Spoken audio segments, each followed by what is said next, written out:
बिस्मिल्लाहिर्रहमानिर्रहीम। शुरू करता हूँ अल्लाह के नाम से जो बड़ा मेहरबान निहायत रहम वाला है। RMP गोल्ड के नाजरीन अस्सलामु अलैकुम। मोहतरम नाजरीन, आज की हमारी वीडियो में हम आपको हज़रत लाल शहबाज कलंदर का किस्सा सुनाएंगे कि कैसे जब हज़रत लाल शहबाज कलंदर को गुस्सा आया और आपने पूरी बस्ती को तबाह कर दिया। ये वाक़या तब का है जब हज़रत लाल शहबाज कलंदर ने अपना क़याम मुस्तकिल तौर पर 7 शरीफ में रखा हुआ था, लेकिन इस्लाम की तबलीग करने और लोगों को राह हिदायत की दावत देने के लिए इर्द गिर्द के मकामी देहातों में भी तशरीफ़ ले जाते रहते। और आप रहमतुल्लाह अलैह ने ये मामूल बना रखा था कि जहाँ भी जाते वहाँ के लोगों को एक साथ जमा करके उनके सामने मुख्तसर खिताब फरमाते और फिर इन लोगों को इस्लाम में आने की दावत देते। इस खिताब से कुछ लोग तो राह हिदायत पर आ जाते, मगर कुछ लोग जो कि निहायत सरकशी में थे वो लोग इस खिताब को नज़रअंदाज कर देते। एक मरतबा का जिक्र है कि हज़रत लाल शहबाज कलंदर रहमतुल्लाह अलैह 7 शरीफ से चंद किलोमीटर दूर एक छोटी सी बस्ती में तशरीफ़ ले गए। इस गांव के लोग गुनाहों की दलदल में फंसे हुए थे और राह इस्लाम से भटके हुए थे। अल्लाह ताला और उसके रसूल हज़रत मोहम्मद सल्लल्लाहु अलैहि वसल्लम के अहकामात की खिलाफ वर्जी में पेश रहते थे।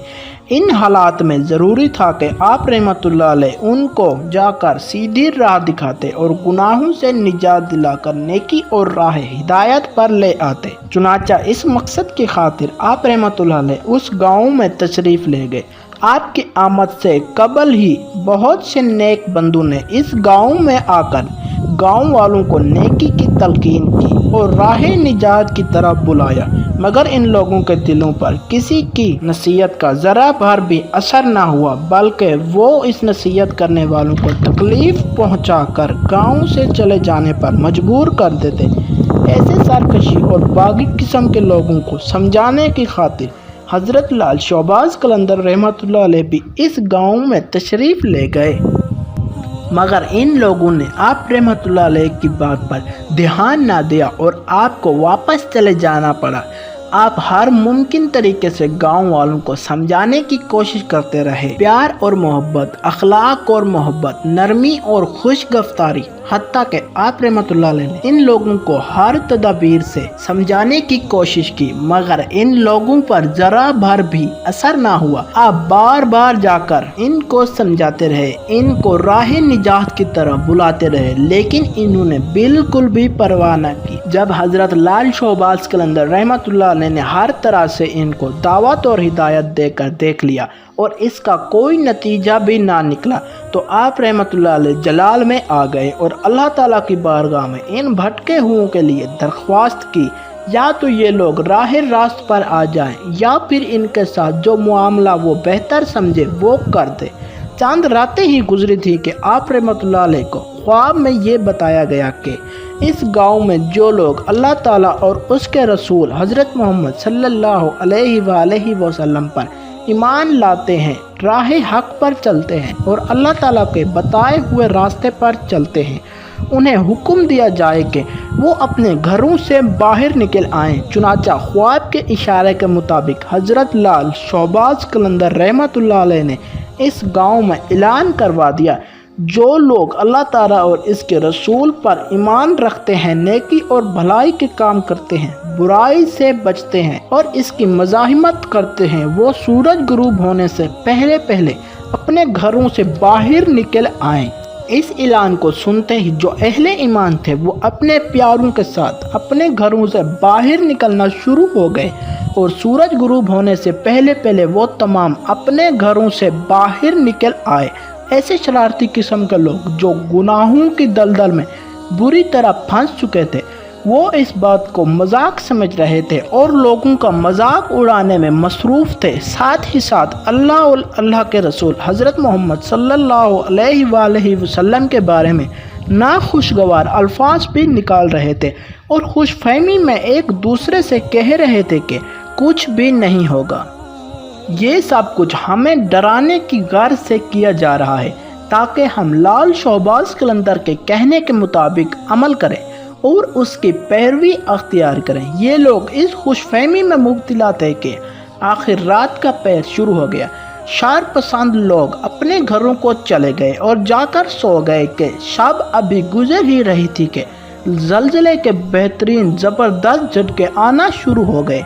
سوئے ہوئے لوگ بڑبڑا کر اٹھ بیٹھے۔ انہوں نے گھروں سے نکل کر بھاگنے کی بھرپور کوشش کی، لیکن باہر نکلنے میں وہ کامیاب نہ ہو سکے۔ دیکھتے ہی دیکھتے ان لوگوں کے گھر الٹ گئے اور وہ اپنے گھروں میں دب کر مر گئے۔ تمام بد کردار لوگوں کو ان کے کیے کی سزا مل چکی تھی۔ بعض روایات میں یہ بھی آتی ہے کہ آپ کی بد دعا سے گاؤں میں ایک بہت بڑا سیلاب آیا، جس میں تمام شر پسند لوگ خاک میں مل گئے۔ اللہ تعالیٰ کی قدرت اور فضل و کرم کی بدولت وہ لوگ جو حضرت لال شہباز قلندر کے ساتھی تھے اور آپ کو تنگ نہیں کرتے تھے، ان لوگوں کو کوئی تکلیف نہ پہنچی اور ان کے اہل خانہ مکمل طور پر محفوظ رہے اور پہلے سے زیادہ حضرت لال شہباز قلندر کے کرویدہ ہو گئے۔ اللہ تعالیٰ کی اس قدرت اور غضب و جلال سے ارد گرد کے دیہات کے لوگ متاثر ہوئے۔ خوف زدہ ہو کر لا تعداد افراد گناہوں سے توبہ کر کے صراط مستقیم پر گامزن ہو گئے۔ انہوں نے شرع فریضہ کی پابندی کرنا شروع کر دی۔ کہا جاتا ہے کہ آج بھی اس گاؤں کے الٹا ہونے کے آثار موجود ہیں جو دیکھنے والوں کو زر سے عبرت دیتے ہیں۔ آپ کی ایک اور کرامت بھی زبان زر عام ہے۔ واقعہ کچھ یوں ہے کہ حضرت لال شہباز قلندر رحمۃ اللہ علیہ صاحب کرامت ولی اللہ ہے۔ کرامت کے اظہار نتیجہ میں بے شمار لوگوں کو اپنے راہ نجات پر چلایا اور راہ حق پر گامزن کیا، اور آپ رحمۃ اللہ علیہ کی یہ کرامت بھی کافی مشہور ہے کہ ایک مرتبہ آپ اپنی خانقاہ کے صحن میں بیٹھ کر وضو فرما رہے تھے۔ اس جگہ پر کافی دھوپ تھی اور کوئی سایہ نہ تھا۔ دھوپ کی تپش کو دیکھتے ہوئے آپ کے چند مریدوں نے عرض کیا کہ حضرت ہم اس جگہ پر ایک سایہ دار درخت لگائیں گے۔ دھوپ کی تپش کو دیکھتے ہوئے آپ کے چند مریدوں نے عرض کیا کہ حضرت ہم اس جگہ پر ایک سایہ دار درخت لگائیں گے تاکہ کچھ مدت کے بعد یہاں پر سایہ ہو جائے اور اس درخت کے سائے میں بیٹھ کر لوگوں کو راحت ہو۔ حضرت لال شہباز قلندر رحمۃ اللہ علیہ جب وضو سے فارغ ہو گئے تو اپنے ایک عقیدت مند کو اپنی مسواک دیتے ہوئے فرمایا، اس مسواک کو اس جگہ پر مٹی میں دبا کر کھڑا کر دو۔ آپ کے عقیدت مند نے آپ کے حکم کے مطابق عمل کرتے ہوئے مسواک کو زمین میں لگا دیا۔ اللہ تعالیٰ کی قدرت سے حضرت لال شہباز قلندر کی کرامت یہ ظاہر ہوئی کہ اگلے ہی دن مسواک ہری بھری شاخوں سے بھر گیا اور چند ہی مہینوں میں دیکھتے ہی دیکھتے وہ چھوٹی سی مسواک ایک درخت سی شکل اختیار کر گئی اور ایک سایہ دار درخت بن گیا۔